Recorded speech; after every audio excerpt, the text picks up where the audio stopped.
Kalau ngeliat kondisi sekarang mungkin lebih buying things dulu ya. Oke. Things yang bisa punya value yang bertumbuh ke depan. Pajak kendaraan itu kan kita udah tahu fix kapan jatuh temponya, ya kan, setahun dari sekarang. Nah, berarti sebenarnya bisa kita prepare dong. Dan kalau pajak kendaraan ini saya spread bayar nabungnya harian, kan sebenarnya saya nyicil dan harganya juga nggak jadi kerasa berat. Kalau makan bareng-bareng tuh agak susah ya, nggak enak gitu. Tiba-tiba ada yang nggak bayar gitu. Ya dan terian, ntar sampai nggak pernah tahu Nggak bayar-bayar nggak Pak. bayar. Sebetulnya ketika kita sudah belajar, nggak ada cara lebih baik daripada mencoba. Oke, mencoba ya. Mencoba. Tapi mungkin yang harus kita manage adalah risk appetite-nya.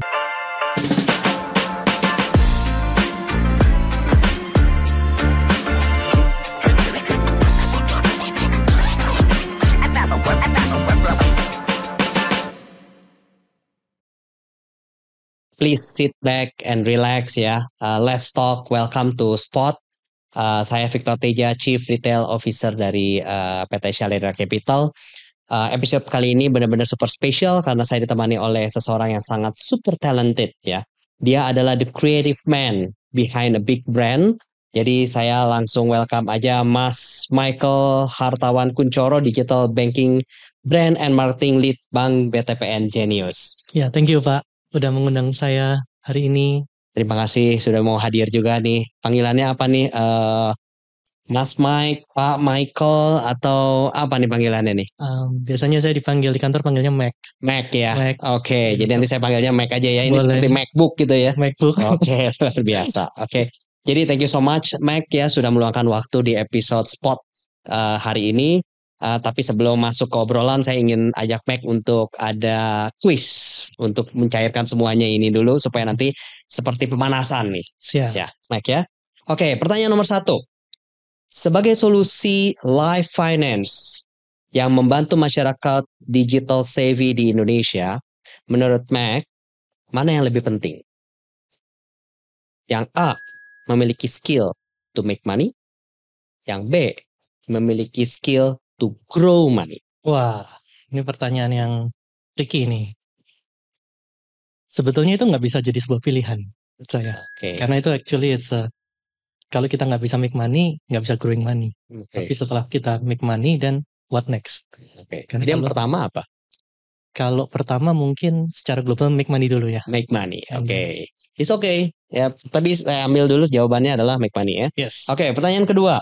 Kalau Mac mendapatkan rejeki 100 juta rupiah, lebih pilih A, buying things, B, buying experience.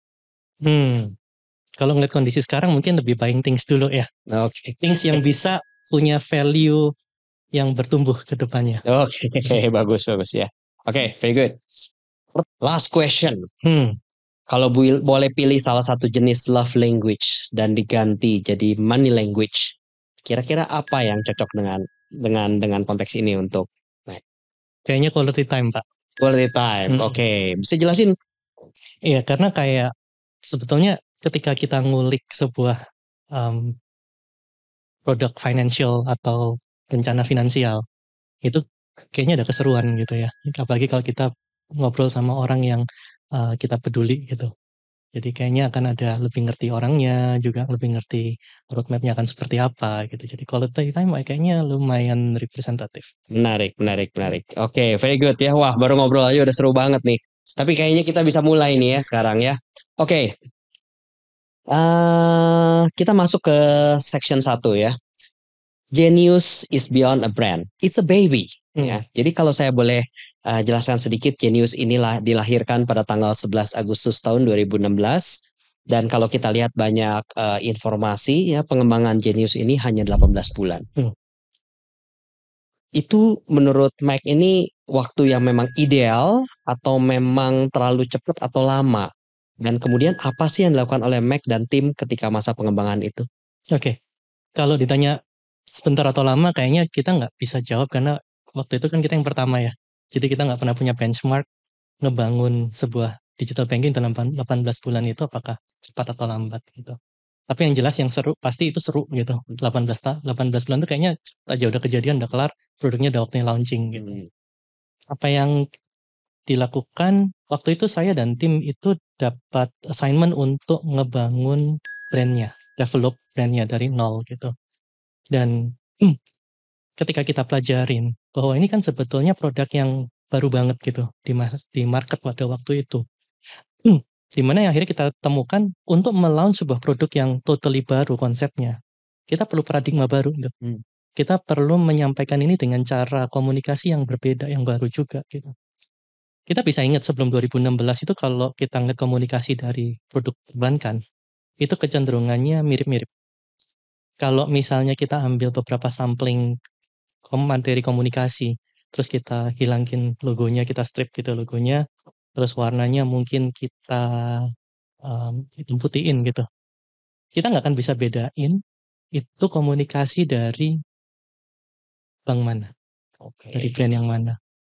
Terus kemudian ketika kita lihat komunikasinya juga cenderungnya serius gitu, ada jarak gitu sama audiens gitu.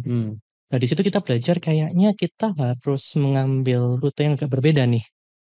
Makanya mungkin sejak waktu Genius di launching, landscape perbankan itu komunikasinya jadi lebih berwarna.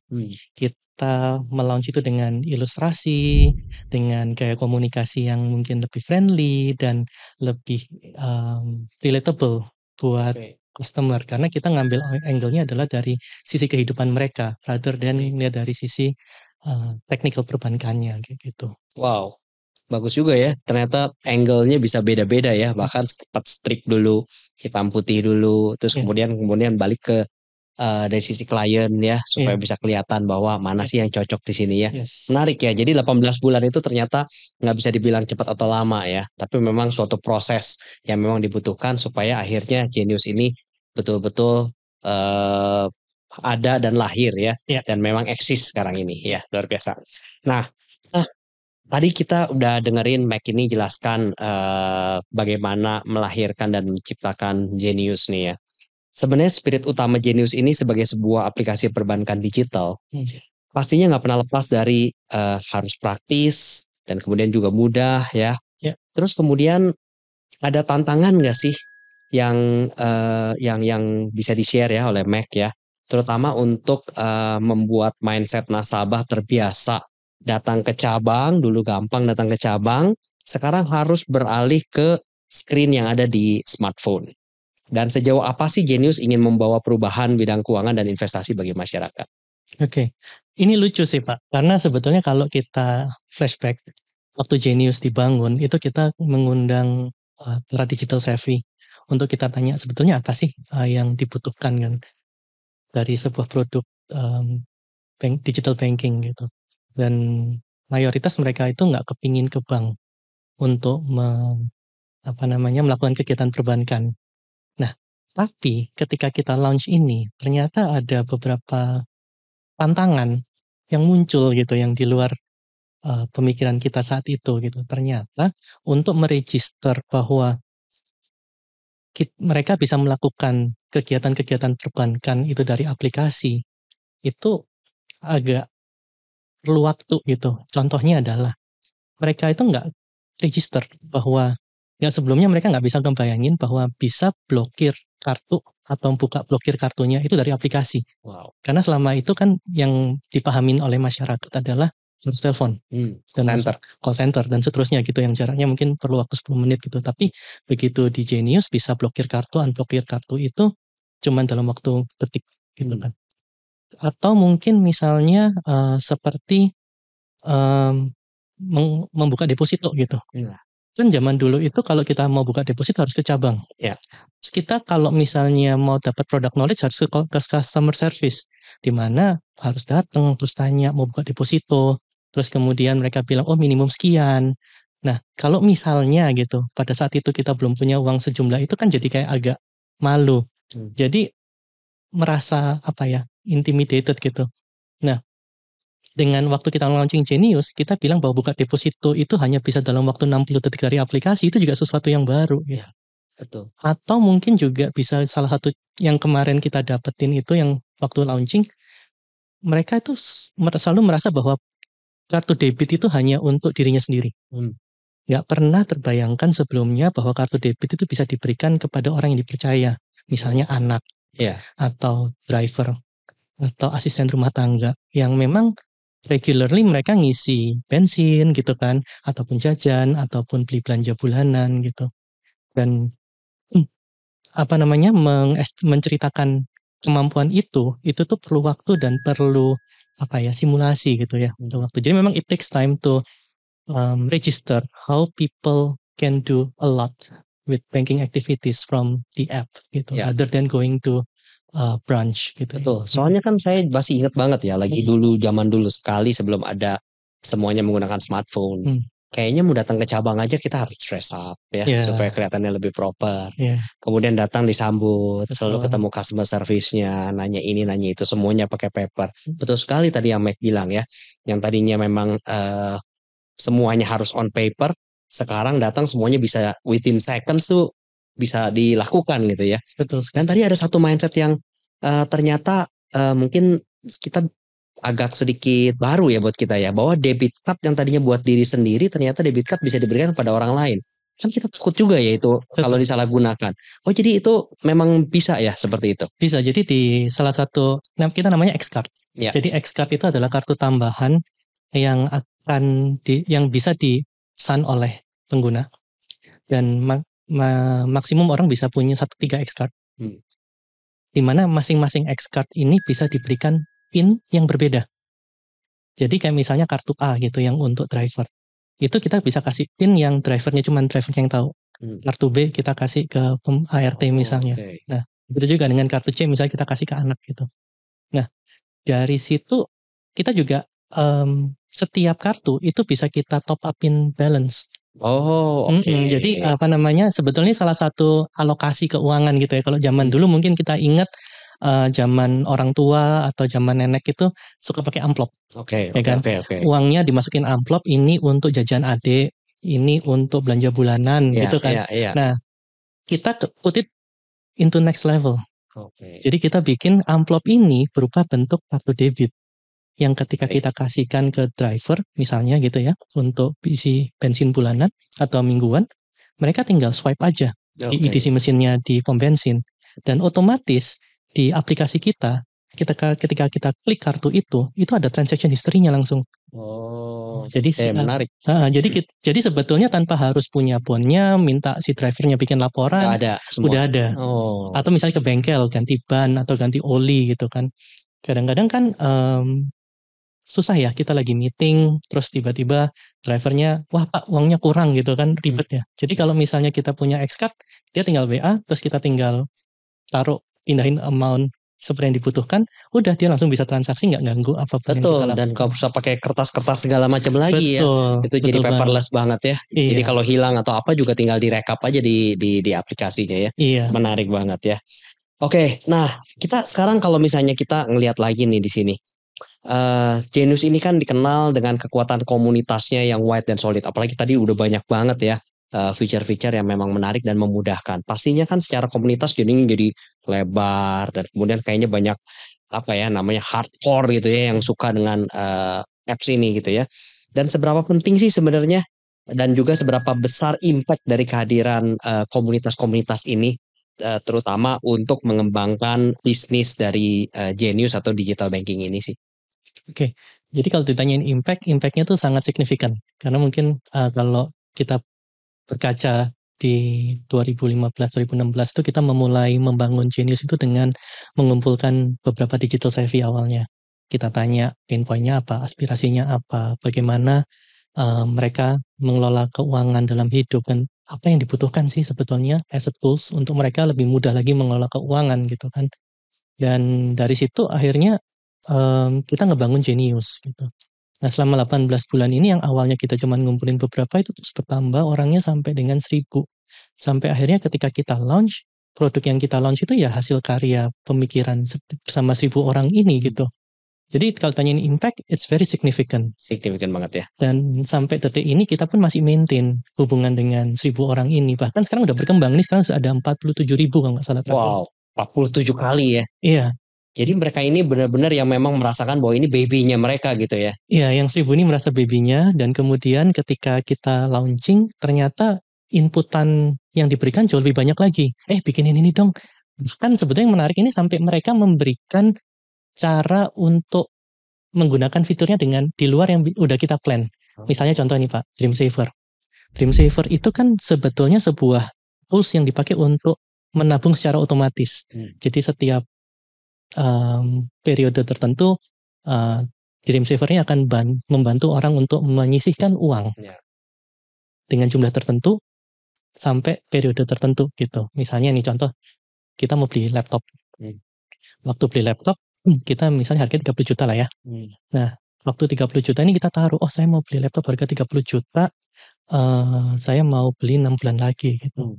Waktu dihitung ternyata kok nabung hariannya itu sekitar 30.000 gitu kan. Kok lumayan ya gitu. Kita mundurin deh, mungkin jadiin 1 tahun gitu. So anyway nggak buru-buru kok. Nah itu kita nanti Dream Saver bisa kasih kalkulasi, oh kalau dimundurin setahun, kita nabung harian cuman misalnya separuhnya gitu. Nah ini jadi otomatis mereka bisa ngebayangin. Nah Dream Saver ini awalnya yang kita bikin untuk menabung mimpi, ternyata sama co-creators ini dapat feedback lain. Dia bilang, waktu itu kita acara co-create nih, community gathering ketemu offline gitu.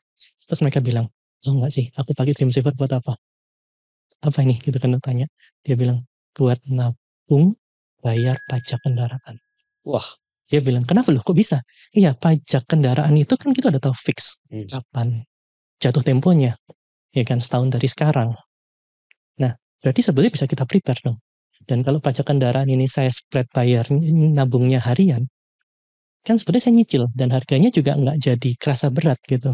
Jadi waktu tanggal tuh due date datang bayar PPKB pajak kendaraan itu, mereka nggak kaget karena uangnya udah ready. Saya bilang, oh bener juga ya gitu. Justru cara mereka ngulik ini yang membuat kita semakin terinspirasi dan komunitas ini yang memberikan kita energi untuk tetap maju dan berinovasi gitu. Sampai detik ini pun mereka selalu memberikan kita inputan-inputan baru kayak misalnya apa yang dilakukan dengan FCY, foreign currency account kita gitu ya. Ataupun apa yang harus dilakukan untuk investasi gitu. Jadi mereka tuh memang actively and passionately cerita gitu apa yang mereka suka dan apa yang mereka harapkan dari Genius. Menarik banget ya. Jadi mereka bisa melihat dari angle yang lain ya. Betul. Tadinya Dream Saver untuk mencari dream, untuk mencapai dream, untuk beli laptop misalkan gitu ya.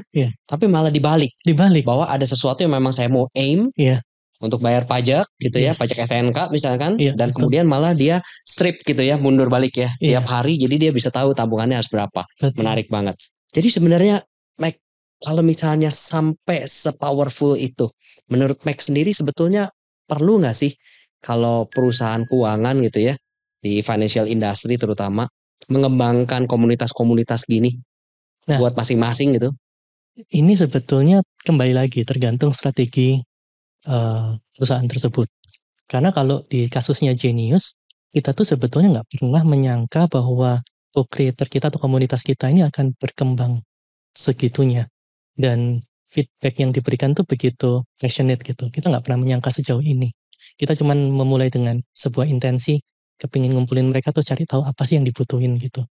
Nah, tapi sebetulnya kalau misalnya dilihat along these years gitu ya, running sebuah komunitas itu juga bukan hal yang mudah, nggak seindah dari kelihatannya gitu ya. Pasti ada ups and down-nya. Terus karena yang di handle juga human. Jadi kita juga harus tahu dinamika orang itu seperti apa sih gitu. Apa yang mereka butuhin, life cycle-nya seperti apa. Jadi perlu empati yang tinggi untuk bisa meran sebuah community gitu. Nah, sehingga kalau kayak gitu kan resources-nya kembali lagi ngomong masalah resources ya Pak ya. Resources ini ada nggak gitu. And then do we have the time? We have the energy untuk ngeran ini gitu.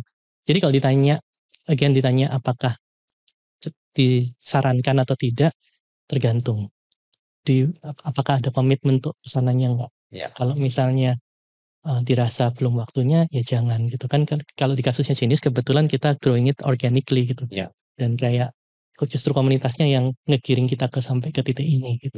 Malah komunitas itu membantu kalau buat Genius ya. Jadi memang dibutuhkan satu komitmen. Betul. Untuk mengembangkan komunitas, apakah perlu apa nggak perlu ya. Kalau tadi dilihat bahwa kalau Genius itu memang perlu ya. Bahkan ini malah menjadi embrio dan kemudian malah menjadi hal yang besar ya, karena bisa Betul. mencapai 47.000. Ya, Dan jadi tadi nafas kita sih. menjadi nafas dan Iya. juga nggak gampang juga ya. Nggak gampang. Seperti ke nasabah sebetulnya ya. Jadi nasabah pun juga manage kan nggak gampang. Bisa up and down. Betul. Tapi dengan adanya komunitas ini malah sangat membantu. Bisa. Ya. Oke, nah ini lanjut nih dari sini ya. Ini kayaknya banyak sekali hal-hal kreatif nih ya. Bahkan bajunya aja juga udah think unthinkable nih ya. Jadi sekarang saya pengen bahas sedikit ya di seksi berikutnya ini. Ternyata being creative is not about being free.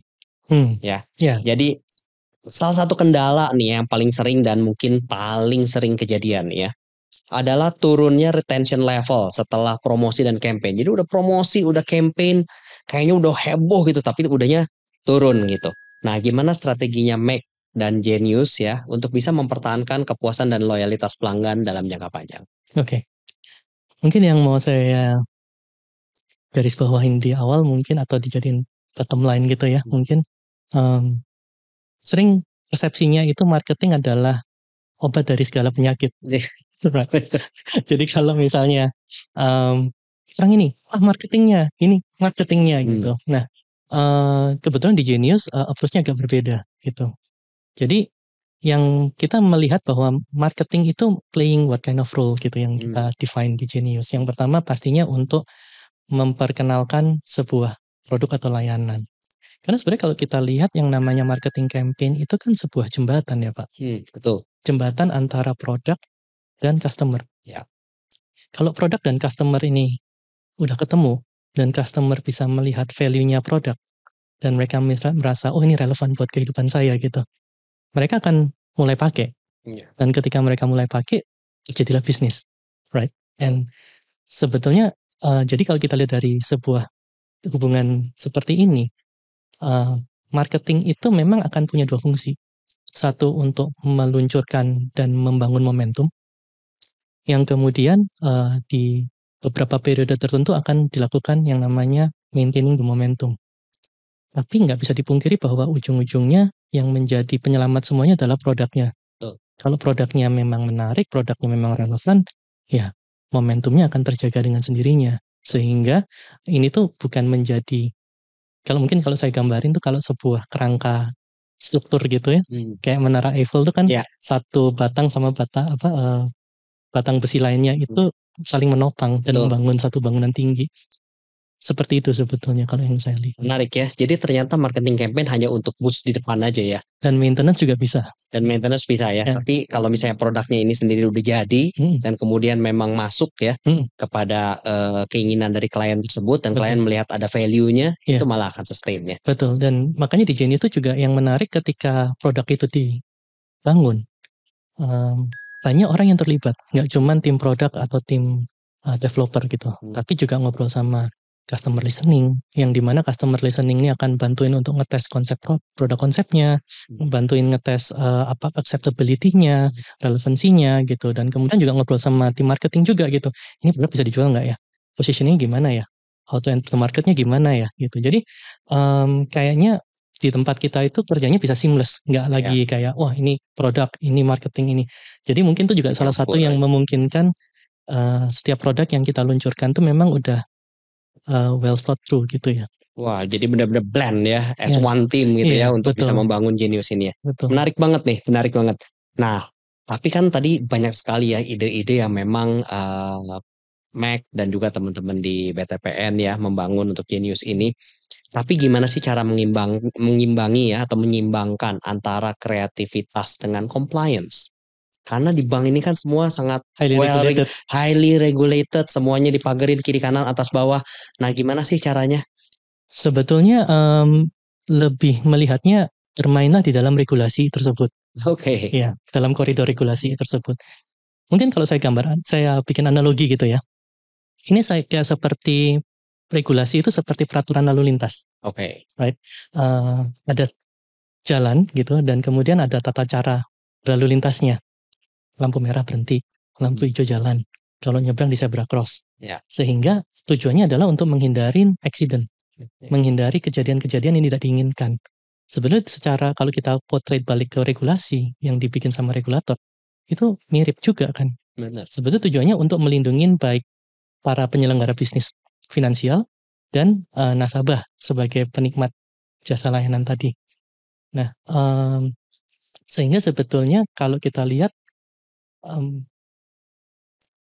jangan regulasi itu dijadikan sebagai suatu hambatan atau halangan, tapi jadikanlah itu sebagai sebuah alur yang di tempat gimana kita bisa bermain dengan aman gitu, sehingga bisnis terlindungi, nasabah juga terlindungi.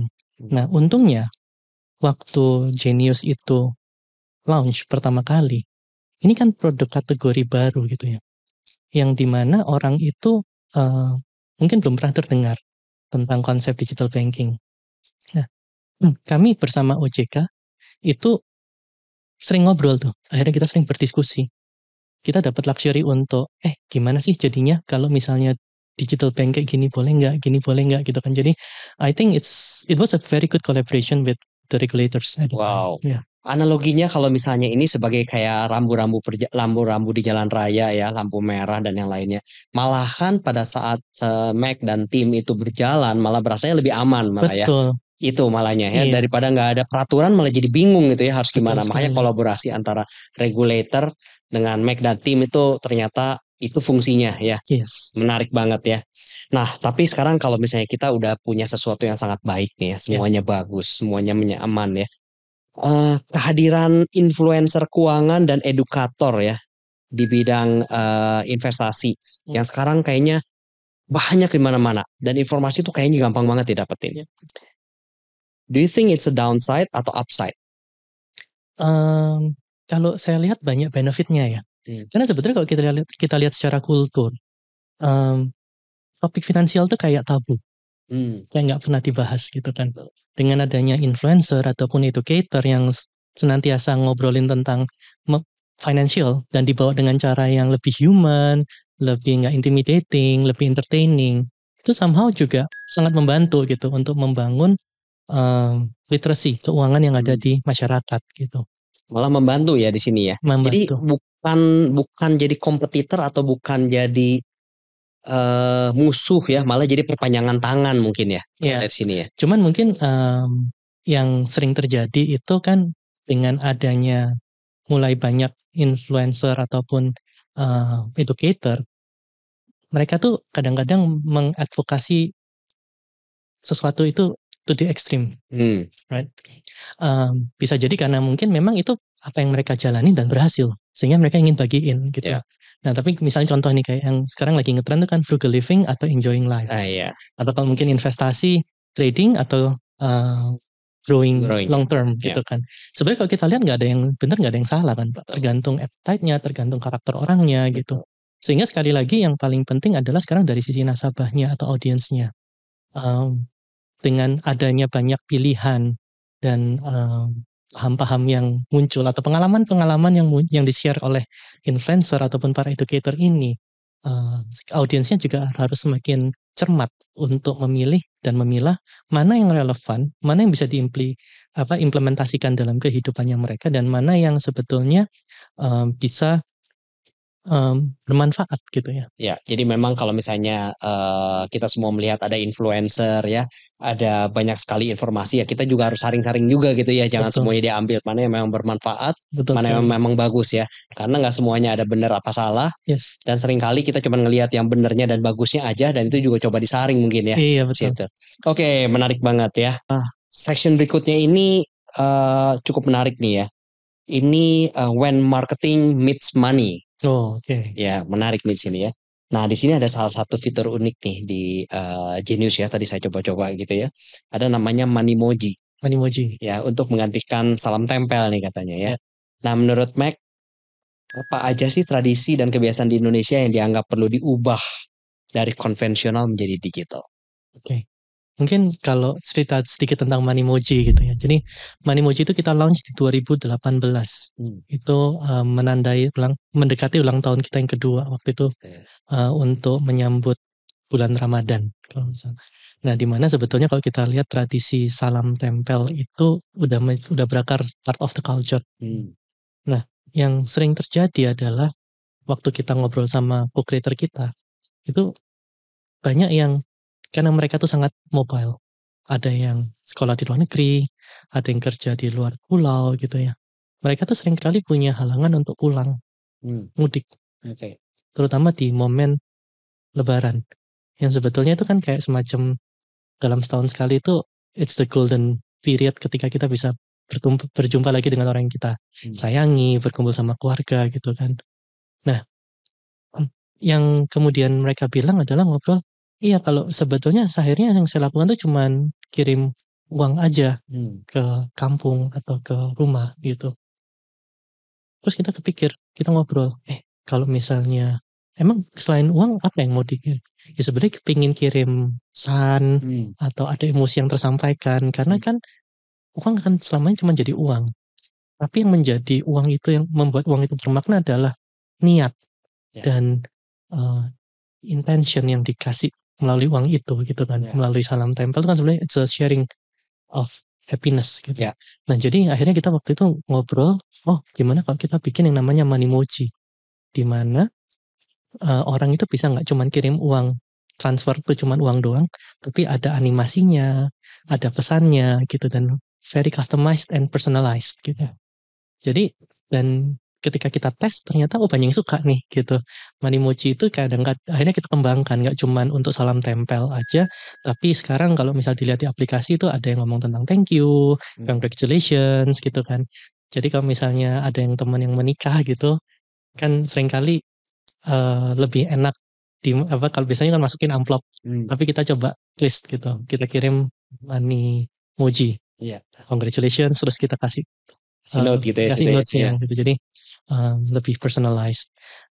Nah kalau kita lihat sebetulnya ini kan kita bukan mencoba untuk mengubah kultur dari tradisional menjadi digital, tapi kita melihat potensi apa yang di digital bisa meleverage atau mungkin riding on the current tradition, sehingga harapannya adalah orang tetap bisa melakukan tradisi atau kebiasaan itu dengan cara yang lebih mudah dan cara yang lebih menyenangkan. Ada banyak sebetulnya di Genius yang seperti itu. Salah satunya kita punya feature namanya PayMe. Wow. Kalau di Indonesia itu orang nagih utang tuh kan kayak tabu ya Pak. Iya, betul. Sungkan gitu bukan bahasa agak nggak enakan gitu, nggak enakan gitu. Jadi yang kita bikin adalah kalau biasanya bank itu cuma bisa kirim dan terima uang, kita bikin satu fitur yang namanya meminta uang. Jadi bisa request money, kirim PayMe ini ke teman untuk misalnya makan gitu. Atau mungkin kalau kita lihat ada satu kata yang lumayan sering muncul ketika orang tuh nongkrong, namanya patungan. Right. Split bill.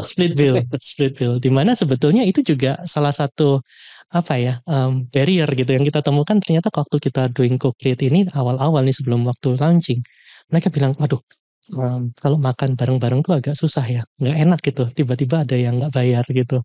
Ya dan terian, ntar sampai nggak pernah tahu nggak bayar, entarnya nggak kapan gitu kan.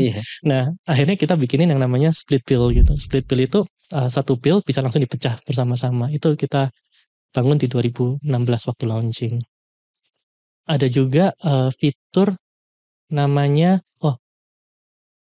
di Indonesia ini somehow kalau sadar nggak sadar di banyak daerah itu selalu ada yang namanya orang tuh punya nama khusus, ya kan, ada nama spesial gitu. Nah itu yang kita coba, insight ini yang kita tarik jadi identity di dalam aplikasi Genius. Jadi kalau biasanya orang tuh kirim uang cuma di nomor rekening, kita itu menambah satu functionality yang bisa kirim uang pakai nama. Nickname gitu ya? Nickname. Jadi kita namanya, jadi ada satu lagi nih fitur yang menarik dari Genius yang sebetulnya kalau kita lihat behavior orang Indonesia tuh suka memiliki nama pengganti. Nickname. Dimana nickname ini mereka lebih comfortable daripada pakai nama lengkap gitu. Nah, kan kalau misal kita kirim uang, pernah nggak Pak punya temen namanya misalnya Andi gitu. Ternyata nama ketika kita kirim uang, masukin nomor rekeningnya, di search gitu kan biasanya langsung ada confirmation. Namanya ternyata Priandi. Panggilannya Andi gitu. Kan jauh banget gitu antara Priandi sama Andi gitu. Nah, kita memberikan satu functionality baru di Genius yang bisa mengirim uang pakai nama. Jadi kita bilangnya pakai stack. Hashtag ini kayak misalnya tadi namanya Andi karena panggilannya, dia bisa punya $sign Andi. Sehingga kalau kita mau kirim uang gitu nggak tanya lagi, nomor rekeningmu berapa ya? Ngapalin 16 nomor, 16 digit angka itu kan susah ya. Betul. Lebih gampang mikir, namanya Andi, udah $sign Andi gitu. Atau kemarin ada teman yang namanya $sign imut gitu, simut tulisannya gitu. Nah jadi kita lebih bisa mempersonalize sebuah rekening bank karena mereka merasa bahwa namaku tuh aku lebih banyak dikenal dengan nama ini gitu. Jadi sebenarnya banyak tradisi-tradisi yang akhirnya kita local wisdom yang kita tarik ke dalam aplikasi, kita digitalkan supaya membantu mereka untuk merasa lebih nyaman. Wow, menarik ya. Ini tadinya cuma sekedar merubah sesuatu ya, bukan merubah ya, mau memudahkan seseorang yang tadinya hanya sekedar mengirim uang. Jadi ada Moneymoji-nya, tapi berkembang sampai akhirnya bisa split bill, kemudian sampai bisa ibaratnya kan paling gampang itu sebenarnya kan cuman ada favorite list ya, favorite list. Tapi akhirnya bisa ada cash terus kemudian ada namanya gitu ya. Jadi untuk memudahkannya $sign nama ya. Betul. Wah itu menarik banget ya. Jadinya benar-benar bukan cuma dari sekedar kebiasaan yang sudah umum gitu ya, tanpa menggunakan aplikasi ini, misalnya kayak datang bawa uang dan juga berkunjung, tapi ternyata bisa berkembang jauh di sini. Menarik banget ya. Makanya tadi saya juga malah mikir gitu ya, sebenarnya tuh kalau kita ngomong mindset ya, dari tadi saya kan coba tanya apakah ada mindset yang perlu diubah. Ternyata malah Genius itu bukan merubah mindset ya. Malahan saya sekarang pengen tahu nih sebenarnya, kalau misalnya udah seperti ini gitu ya, sebenarnya yang lebih penting itu adalah kalau untuk bikin campaign gitu ya misalnya, itu apakah produknya atau customer-nya atau perlu uangnya dulu gitu loh. Soalnya kayaknya udah mulai dari tadi pertanyaan saya misalkan let's say tadi Moneymoji gitu, ternyata itu di belakang itu ada banyak ya. Penyebabnya. Jadi mungkin saya sedikit mundur ke yang tadi bahwa at the end of the day campaign is just a bridge between product and customer. Jadi mungkin ditanya apa yang paling penting adalah memahami betul tuh customer-nya butuh apa. And then membangun produknya yang menjawab. Ketika produknya dan value produk dan apa yang dibutuhin customer nyambung, then money will follows. Oke, menarik ya, langsung ya bisa. Jadi mengkombinasikan antara customer maunya apa, produk menyambut dan money will follow. Keren banget ya. Jadi sebenarnya kalau misalnya kita ngelihat perilaku keuangan dari masyarakat, kalau dilihat dari sisi Mac ya sekarang ya, ternyata udah beda banget kali ya, atau ada yang spesifik nggak sih perubahan-perubahan perilaku itu? Sebetulnya kalau perilaku pasti banyak yang bergerak ya, terutama sejak pandemi gitu ya. Nah, cuman yang mungkin saya lihat lumayan menarik itu behavior purchase dari customer. Behavior of purchase. Okay. Dimana sebetulnya kalau dari zaman dulu kan kita terbiasa ngeliat ads-nya menarik, terus kita baru belanja gitu. Nah, ternyata kalau sekarang dengan digitalisasi yang begitu banyak pilihannya, platformnya, ataupun konten-konten yang beredar gitu. Akhirnya decision orang beli barang itu bisa menjadi satu lebih impulsif, atau yang kedua polar juga Pak. Yang di sisi satunya mereka lebih sangat selektif. Jadi antara mereka kilaf atau milih-milih gitu ya. Milih-milih gitu. Jadi ini yang menarik gitu. Ketika mereka milih-milih, mereka akan perlu yang namanya evaluation. Terus mendapatkan affirmation. Affirmation dari mana?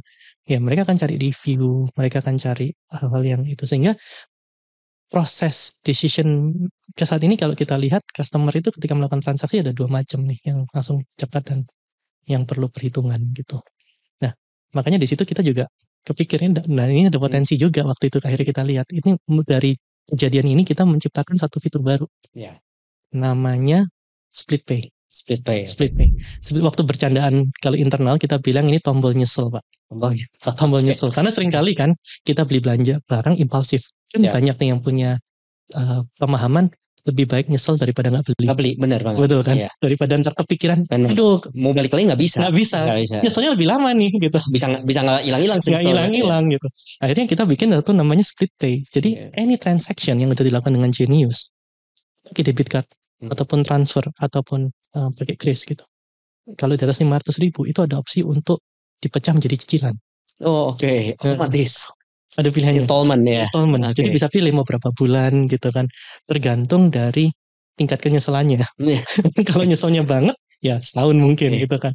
Nah jadi itu yang akhirnya kita ngeliat, oh lucu juga ya kalau kita bikinin tombol itu dan ada ini. Jadi kalau misalnya di aplikasi habis transaksi datang masuk aja ke transaction history, itu kalau di atas 500.000 ada tulisannya split pay gitu. Jadi mungkin buat teman-teman yang ingin cobain bisa deh. Bisa ya, itu menarik banget. Padahal dari debit card itu ya. Dari debit bukan dari credit card ya. Iya, dari transfer juga bisa. Dari transfer pun bisa. Luar biasa nih ya. Ternyata memang bukan cuma merubah ya behavior, tapi malah memanfaatkan ya apa yang memang sudah terjadi dari sisi behavior dari klien tersebut. Nah, tapi kalau misalnya klien itu biasa udah hilaf ya. Hilaf itu biasanya karena campaign. Nah, ya kan? Nah, pernah nggak sih Mac pada posisi harus mengubah sebuah campaign ya?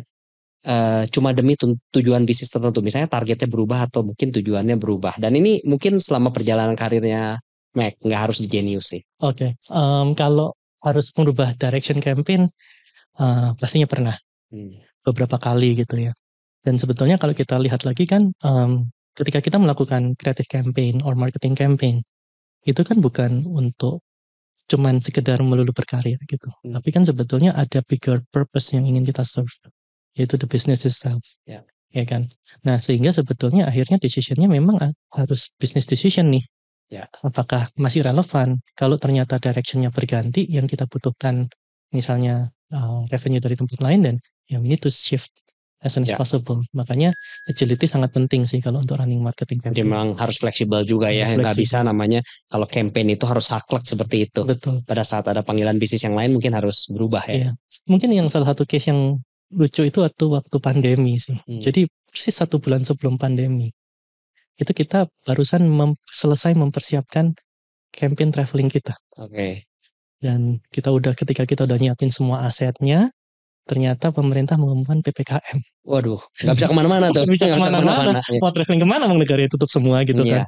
Nah, akhirnya kita ya mau nggak mau harus ganti semua tuh materi komunikasi yang mulai dari mengendorse traveling menjadi stay at home. Stay at home. Jadi rubah semuanya ya. Stay at home for your own safe ya.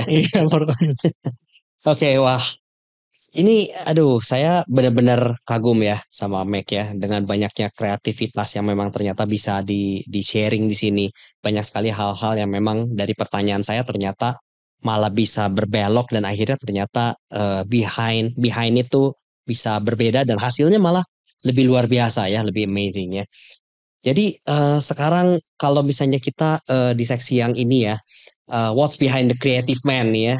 Saya pengen tahu lagi nih, saya pengen gali lagi. Mengusung konsep think unthinkable nih seperti bajunya Mac nih ya. Sebenarnya apa sih value yang diterapkan oleh Mac dalam perjalanan investasi pribadinya? Do you always try a new thing or stick with the same instrument? Kebetulan saya tipe orang yang curious. Curious ya. Curious. Saya selalu cari tahu tentang instrumen investasi ataupun instrumen finansial yang baru gitu. Dan sebetulnya ketika kita sudah belajar, nggak ada cara lebih baik daripada mencoba. Mencoba ya. Mencoba. Tapi mungkin yang harus kita manage adalah risk appetite-nya gitu kan. Ya kita harus punya a certain amount yang kita pikir ini oke lah kalau seandainya things went south, then we can still handle it gitu. Jangan semua ditaruh. Itu kan agak reckless gitu kan. Jadi yang saya approach saya biasanya adalah coba dulu, pelajarin, cari tahu gitu, dan see whether it is fits you or not gitu. Nah, juga karena kalau kita lihat banyak instrumen-instrumen investasi yang akhirnya bergerak secara posisi gitu saat ini. Contohnya mungkin kalau zaman dulu itu kita lihat banyak orang tua yang bilang udah beli tanah, beli properti, itu jangka panjang akan pasti oke gitu. Nowadays kalau kita lihat properti itu kan nggak se-flashy dulu. Betul. Ya kan, dan kemudian kita harus bisa melihatnya bahwa ternyata properti ini kalau diharapkan dapat capital gain aja agak susah nih gitu karena lebih slow gitu kan movement-nya. Tapi kalau kita menjadikan ini sebagai passive income, kita bisa generate ini sebagai kos-kosan ataupun punya franchise gitu kan. Itu kan jauh lebih menarik gitu. Jadi kita bisa lihat bahwa yang namanya instrumen investasi itu along the years, along the time akan juga gerak gitu kan, sesuai dengan kondisi di masa itu gitu. Wah, lumayan hebat juga ya. Jadi tadi memang yang tadinya mikir tentang properti misalkan gitu ya, nggak cuman lihat potential gain-nya aja, tapi malah melihat value di balik itu ya. Masih dapat passive income nggak dari sini ya. Jadi ternyata memang senang nyoba juga ya, senang nyoba dan nggak hanya stick satu instrumen ya di sini ya. Iya. Luar biasa ya. Nah ini kalau misalnya tadi Mac udah lihat bahwa dalam satu investasi gitu ya, kan pastinya orang lama ya, orang tua yang dulu masih bilangnya bahwa ini properti, sekarang belum tentu properti. Malah kalau sekarang properti harus di-enhance lagi, dicari value proposition yang lain. Sebenarnya ada nggak sih kesalahan keuangan terbesar yang kerap dilakukan oleh masyarakat dari generasi ke generasi?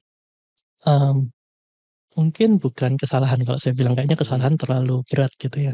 Tapi mungkin ada sesuatu yang menghambat kita menjadi challenge ketika dari generasi ke generasi itu adalah ngobrolin tentang uang. Karena nggak semua orang itu comfortable untuk ngomongin tentang uang mau taruh mana. Terus mereka juga seringkali mungkin mengalami kejadian yang nggak menyenangkan sama sebuah produk investasi. Terus kemudian bilang sama anaknya atau temennya, udah jangan pakai ini, pakai itu gitu kan, pakai yang ini aja gitu. Nah, sehingga sebetulnya clarity terhadap sebuah produk atau understanding terhadap sebuah produk itu menjadi agak terbatasi. Nah, itu yang pertama. Nah, yang kedua juga yang saya lihat saat ini banyak orang membeli produk investasi itu karena FOMO. Dan ikut-ikutan ya. Ikut-ikutan. Dan kemudian ketika sudah FOMO nggak sabar. Jadi ini kayak kombinasi yang luar biasa gitu. Udah FOMO nggak sabar. Jadinya akhirnya seringkali mereka merasa kayak produk ini nggak menguntungkan. Karena belinya waktu udah tinggi, ya kan? Terus harganya ngedrop baru bisa dijual gitu. Betul. Ya kan? Betul. Jadi akhirnya kayak mereka cuma dapat nggak enaknya gitu. Benar. Nah, sehingga sebetulnya mungkin jangan ikut-ikutan kali ya. Jangan ikut-ikutan ya. Jadi kalau misalnya udah ketinggalan udah aja gitu ya. Jangan FOMO juga ya. Justru mungkin yang harus diambil adalah dipelajarin gitu. Kenapa kok kemarin ini naik? Oh kayak misalnya kategori industri tertentu lagi naik karena kemarin ada keputusan ini. So next time when the decision comes atau ada kondisi itu terulang kembali kan ada triggernya di sana ya. Iya kan banyak yang bilang it's a cycle, pasti akan kembali lagi gitu. Kita udah tahu, kita udah punya wisdomnya, jadi jangan gegabah gitu lah. Jadi malah ada learning curve di sana ya. Oke, menarik banget ya. Nggak kerasa banget nih kita udah di ujung perbincangan kita ya di sini. Tapi sebelum kita tutup episode spot kali ini, saya masih punya satu pertanyaan lagi, di mana ini biasa kita tanyakan ke tamu-tamu spot nih, buat Mac ya. Jadi pertanyaannya adalah apa sih filosofi investasi ala Mac yang diterapkan sampai saat ini? Dalam ya pertanyaannya. Ya, karena kita di sini memang ngurusin investment nih. Betul banget.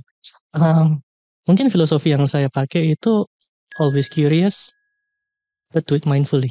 Wah, oke. Always curious and do it mindfully. Do it mindfully. Wow, itu sebuah filosofi yang sangat baik banget ya buat semuanya ya. Jadi selain memang kita juga bisa belajar banyak ya dari Mac ya, bagaimana membidani Genius, kemudian ada journey-nya, ada banyak hal-hal yang memang bisa dihadapi dan juga tantangan-tantangan mulai dari sesuatu yang memang kebiasaan di luar dari digital ya, tapi akhirnya bisa di-digitalize, malah bisa di-enhance lebih.